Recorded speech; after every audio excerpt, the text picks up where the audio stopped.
5 وقت نماز کے باوجود کچھ گناہ نہیں چھوٹ رہے تو یہ ہماری توبہ قبول نہیں ہو رہی ہے، ایمان کی کمزوری ہے. ظاہر ہے ایمان کی کمزوری ہے، اس کے لیے اچھی صحبت اختیار کریں، بری صحبت سے بچیں، بری ویڈیوز سے بچیں، برے لٹریچر سے بچیں، بری گفتگو کرنے سے بچیں، پازیٹیو لوگوں کے اندر رہیں. یوٹیوب کے ذریعے آپ پازیٹیو صحبت اختیار کر سکتے ہیں. اگر فرعون کے دور میں کوئی بچہ پیدا ہوتا تھا تو وہ مار دیتا تھا، تو حضرت موسیٰ علیہ السلام کے بھائی کیسے بچ کے معجزانہ طور پہ، جی موسیٰ علیہ السلام خود بھی معجزانہ طور پر بچے. اور یہ جو مارنے کا سلسلہ تھا یہ مسلسل نہیں تھا، کچھ عرصہ ہوتا تھا پھر رک گیا، پھر جوش چڑھا، پھر رک گیا. اور پھر ظاہر ہے اس زمانے میں کوئی انٹرنیٹ نہیں تھا، کوئی CCTV کیمرے تو نہیں لگے ہوئے تھے کہ ہر چیز کو ہر وقت واچ کیا جا رہا ہو. پھر اللہ تعالیٰ بھی بعض اوقات عقل معاف کر دیتا تھا. اب یہ کتنی عقل معاف ہوئی کہ جب قرآن میں تو یہ مسنگ لنک ہے، قرآن نے تو نہیں بتایا کہ یہ کیسے ہوا، ہم اس کا جواب دیتے ہیں. اللہ کا کلپ تو قرآن سے کاٹا جا سکتا ہے جس طرح یہ میرے کلپس کاٹتے ہیں، کیونکہ قرآن نے تو اس کو اناٹینڈڈ چھوڑا ہے کہ کیسے یہ ہو گیا کہ ایک بچہ جو ہے وہ دریا میں آیا ہے تو ظاہر ہے وہ پیدا ہوا ہے نا کہیں پہ. اور جب فرعون کی بیوی نے اس کے لیے ایفرٹ پٹ کی ہے اور فرعون ایگری کر گیا، اور وہاں پہ حضرت موسیٰ علیہ السلام کی سسٹر پہنچ گئی کہ میں ایسے گھر کو جانتی ہوں جہاں کا یہ دودھ پی لے گا. اس وقت بھی فرعون کا خیال نہیں گیا کہ بھئی یہ جو عورت ہے جس کا دودھ اترا ہوا ہے، اس کا جو بچہ پیدا ہوا ہے وہ کدھر ہے. اس زمانے میں تو ٹیکے نہیں ہوتے تھے نا کہ کوئی عورت دودھ اتار سکے. دودھ اسی وقت عورت کا اترتا ہے جب وہ کسی بچے کو دودھ پلا رہی ہوتی ہے، اور ظاہر پریگنینسی کے بعد دودھ اترتا ہے.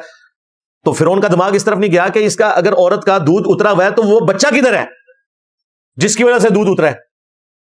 ٹیکنیکلی اسپیکنگ اگر آج یہ معاملہ ہو، اللہ تعالیٰ عقل معاف نہ کرے، تو موسیٰ علیہ السلام کی والدہ نے پکڑے جانا تھا.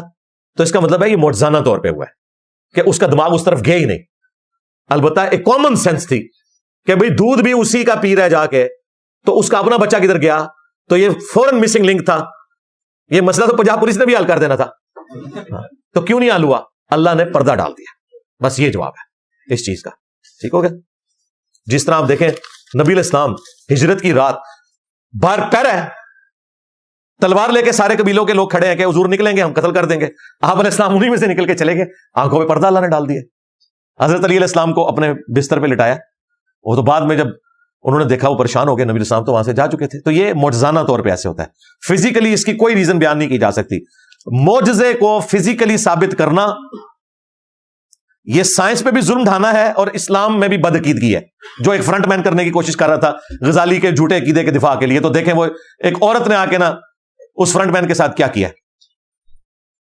اور یہ میں کوئی عورت کے جینڈر کی تحقیر کے طور پہ نہیں کر رہا.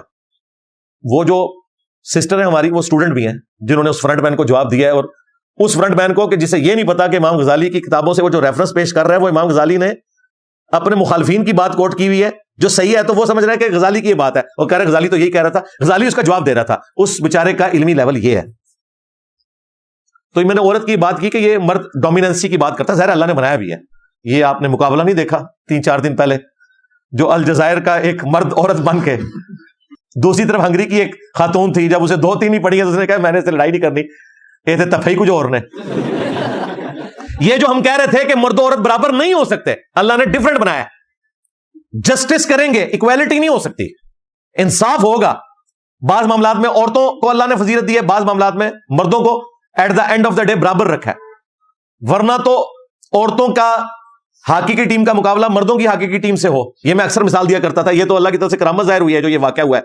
یہ جو ابھی اولمپکس ہو رہے ہیں فرانس میں، پیرس اولمپکس، تو اس میں جب وہ الجزائر کی جو ایک عورت نما مرد تھا، وہ جب کٹہرے میں اترا ہے تو وہ تو سامنے والی عورت کو پتہ چل گیا، کیونکہ جب اسے 2-3 لگی اس نے کہا اسے تو میں مقابلہ جیت ہی نہیں سکتی، یہ تو کوئی اور ہی چیز ہے. تو بڑے پہنچے ہوئے بزرگ ہیں. تو میرا خیال پوری دنیا کو پتہ چل گیا کہ اسلام مرد و عورت میں جو یہ والا ڈفرنس کرتا ہے یہ واقعی ایگزسٹ کرتا ہے. لیکن ادھر تو اور چیز ہوئی ہے. ادھر فرنٹ مین مرد تھا مولویوں کا، اور دوسری طرف ہماری اسٹوڈنٹ تھی فیمیل. دیکھیں ہماری اسٹوڈنٹ فیمیل ہو تو ادھر کسونوی مولویوں کا فرنٹ مین نہیں برداشت کر سکتا. یہ بھی کرامت ہے، سچائی کی طاقت ہے. اللہ کا شکر.